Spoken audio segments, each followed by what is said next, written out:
Khadija Shaaban Taya, nathibitisha kwamba nitakuwa mwaminifu kwa Jamhuri ya Muungano wa Tanzania na kuitumikia kwa moyo wangu wote, na kwamba nitahifadhi, nitailinda na kuitetea Katiba ya Jamhuri ya Muungano wa Tanzania kwa mujibu wa sheria iliyowekwa.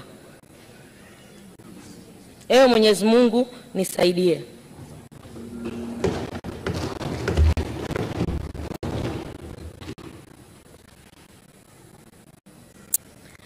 Mimi Khadija Shaaban Taya, kwa heshima kubwa ninaahidi mbele ya bunge tukufu kuwa nitakuwa mtiifu na mwaminifu kwa nchi yangu Tanzania, na kwamba ninaahidi kuilinda, kuitumikia na kuitetea Jamhuri ya Muungano wa Tanzania kwa nguvu zangu zote na moyo wangu wote.